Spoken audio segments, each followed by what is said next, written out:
Octopath Traveler Champions of the Continent and Zero gave us some of the greatest villains in the whole series, and it's hard to even have a conversation about it without someone mentioning the greats like Auguste and Xanthos. But how does Seraphina rank among those villains? She's the main antagonist of the Bestower of Fame story arc, and is given screen time as early as in the opening of Master of Power, yet I feel like people don't talk about her nearly as much as some of the others. Personally, she's my favorite villain in the game for mostly subjective reasons I'll get into, but is she truly a good villain if I'm being as objective as possible? Let's get into it.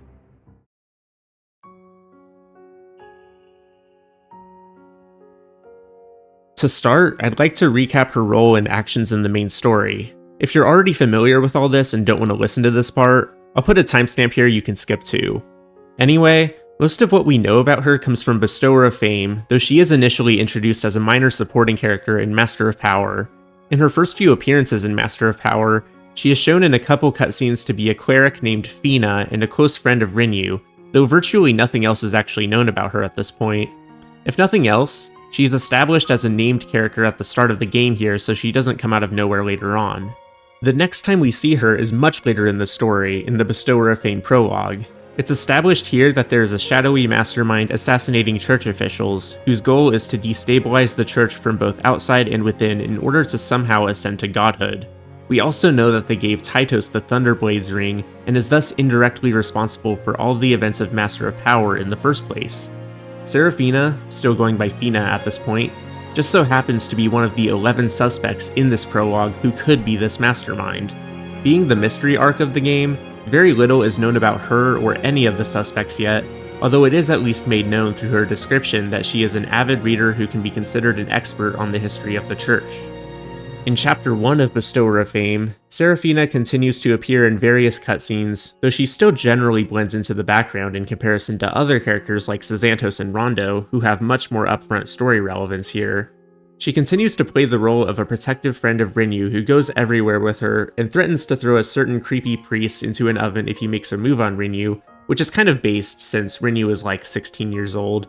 Despite the characters in the story appearing to get along for the most part, we find out that the mastermind is manipulating certain people behind the scenes, leading to a tragedy in which Misa kills her father, Minaris. In Chapter 2, we learn about an Orsteran saint known as Saint Oedipus, who became consumed by a desire for fame and tried to ascend to godhood through a botched ritual, and we discover that the mastermind is trying to replicate this same ritual to become a god themselves. The mastermind's plan later on in this chapter involves using the Scarlet Elixir to launch a zombie monster attack on the church's headquarters in Flamesgrace. This is done as a distraction so they can steal the lantern, however it's pronounced, as well as the first flame from the Cave of Origin for the ritual. However, seeing through the plan as it's going down, Xanthos and the Chosen One catch her in the act and learn her true identity, though they are unable to stop her. The Chosen One is able to confront her alone in the Cave of Origin, where she finally opens up about her ideology a bit more, expressing her hatred of humanity's selfishness while also being perplexed by how the protagonist seems to be so selfless despite her low opinion of humans. Despite this, she continues with her plan and kidnaps Rinyu at the end of the chapter, and it's pretty much revealed at this point that the reason she was so protective of Rinyu up to this point in the story is because she needed her holy blood as part of the ritual.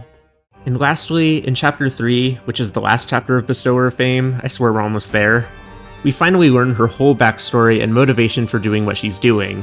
Seraphina is the granddaughter of a great scholar named Salamon who wrote From the Far Reaches of Hell and opened the Gate of Finis over 250 years before the events of the game, destroying 2 kingdoms in the process. Although he was responsible for the deaths of many, he only did it because the king at the time, King Genish, ordered him to open the gate after killing Salamon's wife and child, and was threatening to kill his granddaughter, Seraphina, if he didn't comply. The remaining townspeople of the ruined kingdom of Barricane blamed Salamon for its destruction, and Seraphina herself witnessed his execution and developed a great hatred for humanity from seeing everyone demonize her grandfather, who she perceived as misunderstood. Black, who was freed when the Gate of Finis opened, found Seraphina shortly after this happened and shared her blood with her, making her immortal along with Matthias and Simeon. Seraphina lived to be over 270 years old and solely lived for the sake of taking revenge on humanity. She found Rinyu in her travels one day, who she knew was a descendant of the Crossford bloodline, hence why she was required for the ritual. Seraphina went on to succeed at every part of her plan except for at the end, where it was revealed that Lilac was using her all along to perform the ritual to revive herself. The twist is that the ritual Seraphina lived over 270 years to complete would never have ascended her to godhood in the first place, and even she didn't know that. As she dies from her injuries following Lilac's defeat, she admits that seeing the Chosen One's selfless actions had given her a flicker of hope in humanity. On paper, I would say she comes across as a fairly compelling villain, one who committed evil actions but has a tragic backstory and a level of humanity that makes people sympathetic nonetheless. But how well was it executed? To answer that question, I think we should look deeper at what her actions in the story actually say about her as a character and as a person.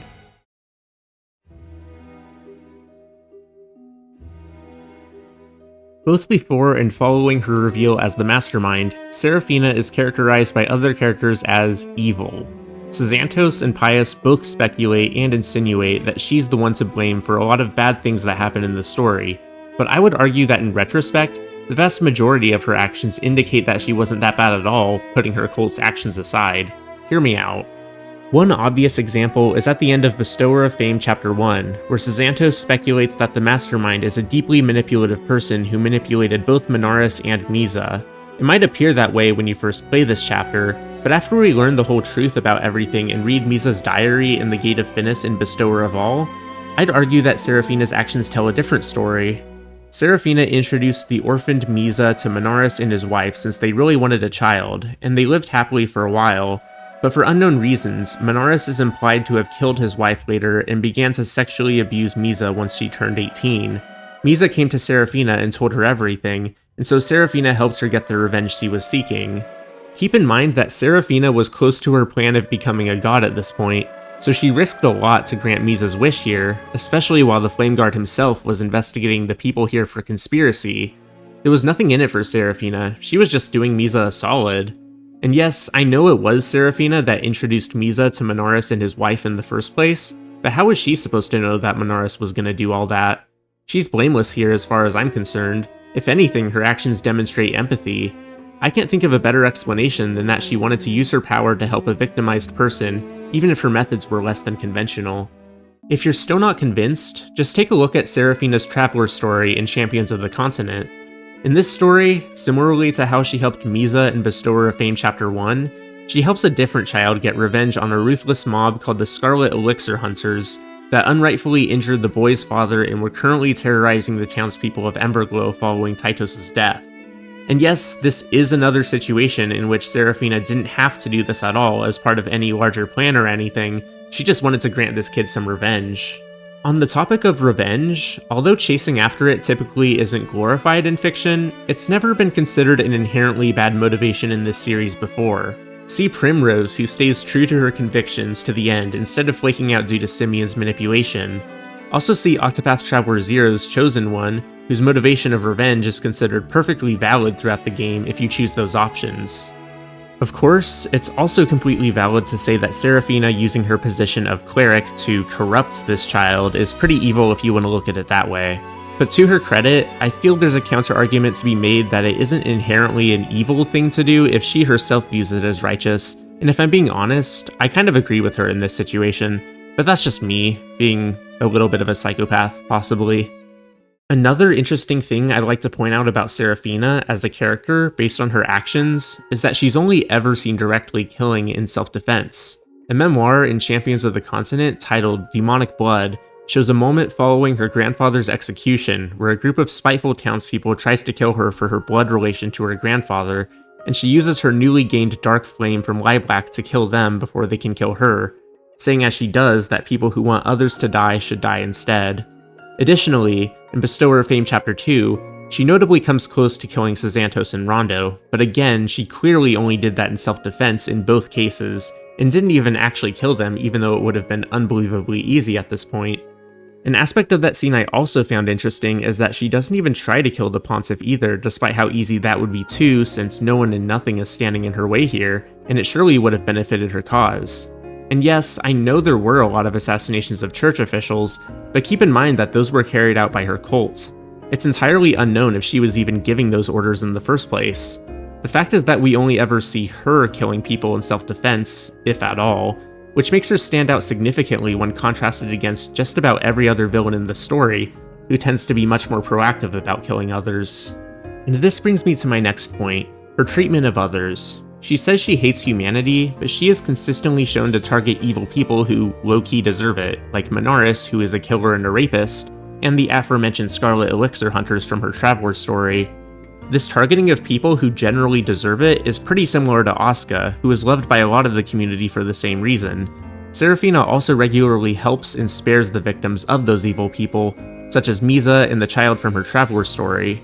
Additionally, she is characterized in her personal story as the kind of person who helps an elderly woman with a bad leg bring home groceries, even though she doesn't have to at all. It's a small act of kindness, but it says a lot about her since almost no other main villain in the game would even consider it without an ulterior motive of some sort. Of course she's with Rinyu in this scene, so there's a chance she was just putting on an act, but after everything I've seen, I could easily believe that she was just doing something nice for a random old woman because that's simply the kind of person she is. She says she hates humanity, but she herself expresses that she harbors doubts about her own ideology and bestower of fame, so I don't think it's unreasonable to think that. One last thing I need to bring up on the subject of what her actions say about her is what she would have done if her plan had actually succeeded and she had become a god as she wanted to. Honestly, it's hard to say since the game itself is pretty vague about it, but it seems safe to say that she wanted to carry out her own form of justice as a godlike being, given her statements in Bestower of Fame Chapter 3 that she believes the gods have already abandoned Orsera, and how she believes that someone has to judge humanity if no one else will. I don't even think she was planning on ending the world or anything that drastic. I think she just wanted to carry out justice as she saw fit, and if that justice was anything like the justice she had carried out with Misa and in her Traveler story, helping the innocent and punishing the wicked, I don't think that would have really been the worst thing ever, maybe. Again, this is speculative, but it's the conclusion I've come to after analyzing all of her actions. It's unfortunate that we have to speculate this much, but there really is a lot we don't know. I think one of the greatest weaknesses of her as a character is the simple fact that we don't know these things about her for certain. If it were established that these things about her as a person are true, she would much more clearly be a great villain and character due to her complex morality that she might be demonstrating, but as things are now, I feel like I have to rely on my own headcanons to justify why she's a good character. Let's just move on to a closer look at the actual writing and execution of her character.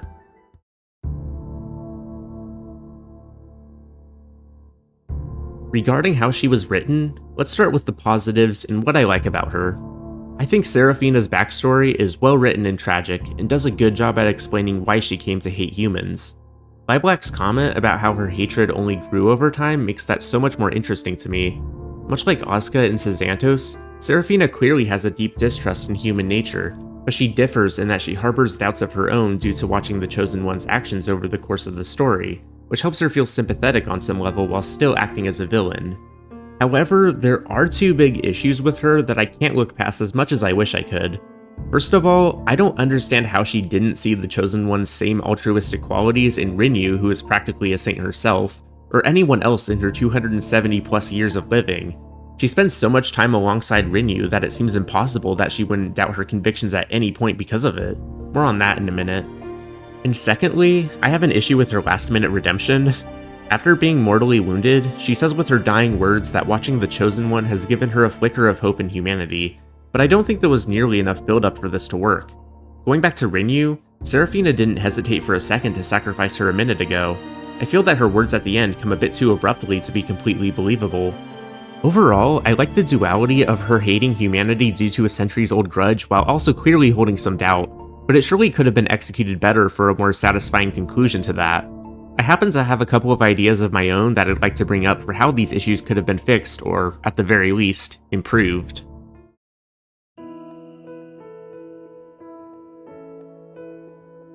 Remember how I mentioned like 2 seconds ago that Seraphina really should have acknowledged that Rinyu, much like the Flamebringer, is an objectively great person?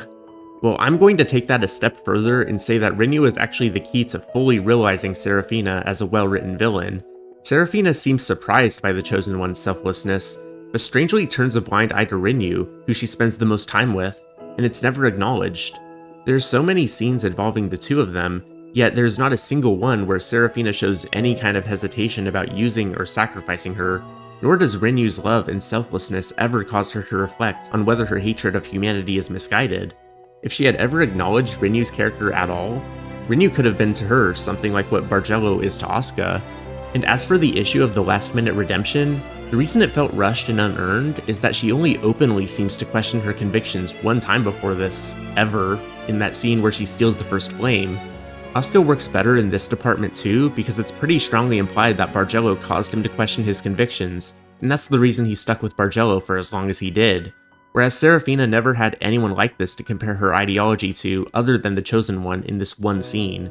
Not to sound like a broken record, but this is why I think Rinyu is the key to making Seraphina a more compelling character, because she could have played the role of someone who Seraphina is forced to stay close to for her plan, but could also make her question on some level whether her plan is truly worth it in the first place, which I certainly consider to be a more interesting dynamic than what we got.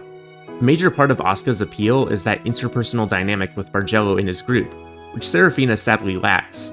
Naturally, the youth of today is going to flock to one side, and buddy, it ain't Church Yuri. Another thing is that it would be nice to know more about what was going on behind the scenes with her, such as, what was Seraphina's exact relation to the rest of her cult? Was she giving the orders to kill church officials? How did she reform the Scarlet Wings into the Black Crimson? And speaking of the Scarlet Wings, why did she bestow a ring to Tytos in the first place? I guess she wanted to destabilize the church, but it's insane that Tytos tried to kill Rinyu on multiple occasions and Seraphina did nothing to stop him when her entire plan hinged on Rinyu's survival. Was she actually doing anything during the events of Master of Power? Also, Tytos referred to her as God, so did he really mean this? Was he truly a follower of hers, or was he just saying what he needed to get the ring? Also, did he know his god was posing as a cleric in town? And if Seraphina knew what was happening, shouldn't she have ordered Tytos not to kill Rinyu? There's so many unanswered questions, not just a few, but a lot. But I at least have an idea of how a couple of them could be answered to improve the writing. Personally, I would have added a reveal later in the story that Seraphina was working behind the scenes to protect Rinyu during Master of Power, which would explain certain strange occurrences like Rinyu disappearing during a snowstorm while she had been taken hostage, and miraculously surviving a long fall from a cliff.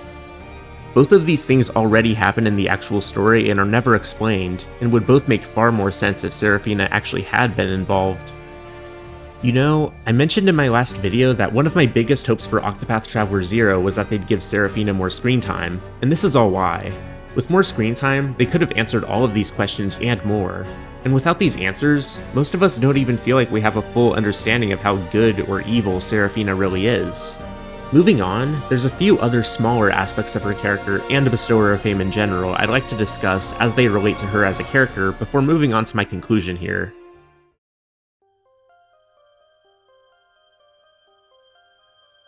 I've talked a lot about Seraphina as a character, but how well does she function as the culprit of the mystery-themed segment of the game?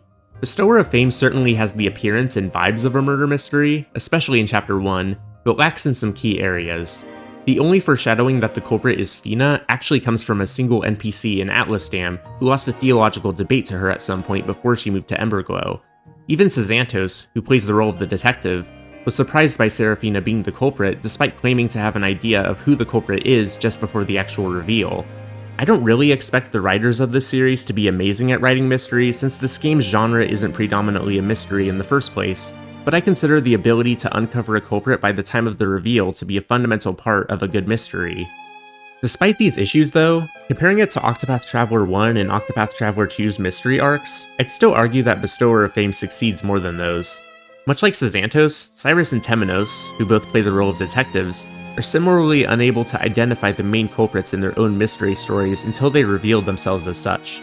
Cyrus finds out Lucia is evil when she pushes him into a pit because he was gullible, and Temenos finds out that Arcanet was the mastermind because, I don't know, Arcanet got bored and decided to directly tell him or something? But Seraphina's plan is at least possible to figure out by the time of the reveal in Bestower of Fame Chapter 2, which is cool, and that's how Xanthos catches her in the first place. Seraphina succeeding as a mystery culprit writing-wise where the other masterminds fail is something that elevates her character at least a little bit for me. Okay, so this next point is kind of weird, but just hear me out.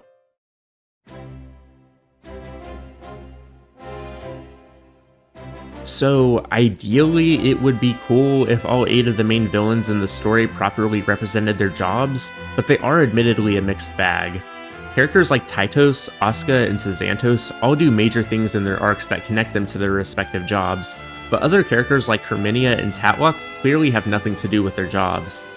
Seraphina is arguably in the middle ground section, where there is a notable connection to her in Apothecaries, given her connection to the Scarlet Elixir and her recruitment of other apothecaries like Velnort to develop it, but it's not capitalized on enough in the story to feel fully satisfying.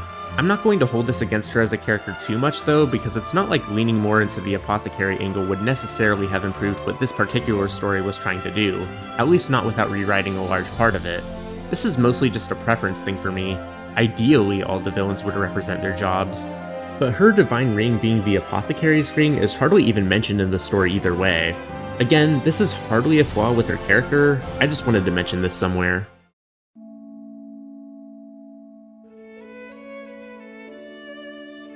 Of course I had to bring this up somewhere. One of my favorite things about Seraphina isn't even related to her actions or anything, but rather her theming. So many aspects of her design are clearly based on Christianity and other religious iconography. Her name is derived from seraphim, which are six-winged angels in Christian lore and are said to be the closest to God. This is reflected in her boss sprite, in which we can see in her Octopath Traveler 0 attack animation in particular that she, too, has 6 wings. Other apparent design elements present here are a spiky circlet around her head resembling Jesus' iconic crown of thorns he was said to wear during his crucifixion. She has a white, almost statue-like appearance similar to traditional Virgin Mary statues, complete with a veil and everything. She has a glowing golden halo behind her head, as has been seen in many religious artworks for centuries to denote saints or holy ones.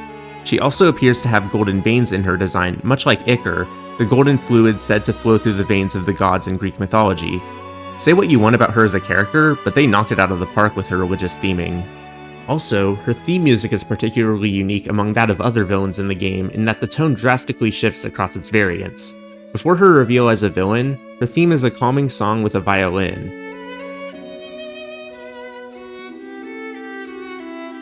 However, the themes that play in her associated dungeon and boss fight sound completely different. They have the same melody, but sound much more intense, featuring a pipe organ and chanting.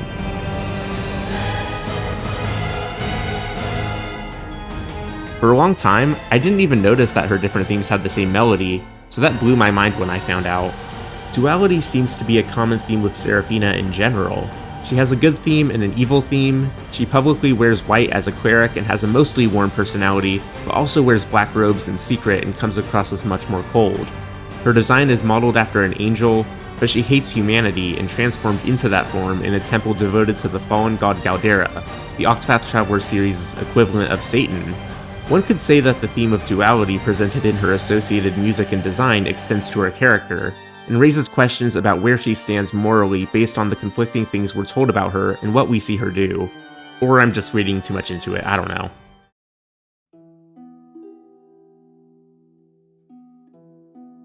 The last thing I want to discuss before finally wrapping this up is just a few other aspects of her that I like, and some that I don't like, that I didn't have a chance to go into earlier. Beyond Seraphina having a killer design and banger theme, I really do love those aspects of her characterization that make her not seem entirely evil. I didn't really talk about it earlier, but I think it's interesting that she views herself as the true chosen one and states as much on multiple occasions following her reveal. She really does seem to see her own actions as righteous, which is something I always love to see in a villain. She seems to have a moral compass of her own, albeit a very unconventional one. Not many other major villains in this game have them, especially when you compare her to the villains in the Master arcs, who are much more transparently evil, and it makes her stand out a lot more for that. But here's what I don't like about her. One more time, I'll say for good measure that she really needed to acknowledge Rinyu's compassion. It feels like the writers didn't even consider this as a potential story route, even though it seems so obvious to me to the point that it feels like a plot hole that she could even be around Rinyu for as long as she did and seemingly never consider this. A different complaint I've heard before that I also unfortunately have to agree with is that Seraphina doesn't get a lot of screen time in her own arc compared to every other major villain in the game. I mean, she's there, but prior to her reveal as the mastermind, she really does blend into the background, and we can't even get a firm grasp on how her character is actually defined. To expand on that point, the weakness of the duality thing I mentioned earlier is that I don't even know if she really is this righteous person I made her out to be earlier, since I can't even be sure that the writers put as much thought into this as I have. For all I know, Her performance as Fina was really nothing more than a performance, much like Arcanet, and maybe she was intended to be a mostly evil person. I'd personally rather like to believe that there was at least some truth to her Fina persona, but at the end of the day, that's just my headcanon, because I genuinely can't tell if the writers actually meant anything with it. The ambiguity of her character seems intentional, but it's also so frustrating to me at the same time. So, with all of this information said and all of these pros and cons out in the open, one final question remains. Is Seraphina a good villain?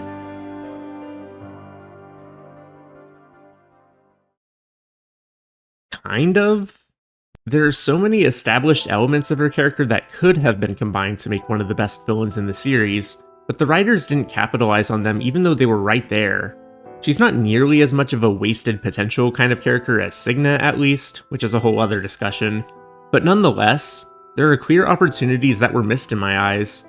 She is my personal favorite character in the entire series, but I'll be the first to admit that a lot of what I love so much about her is what she could have been rather than what she actually is. If I'm putting my own biases aside and being as objective as possible, I'd say that Asuka and Xanthos are both better villains due to how their moral conflicts were handled. I could probably gush about either of them for a full hour if I wanted to, but that's probably best left for another video. But my point is that Seraphina really does fall short in crucial areas where the other two succeed, and as the #1 Seraphina fan, even I can't deny it. So is Seraphina a good villain? I mean, yeah, she's more than passable as a good villain, but man, she could have been so much more.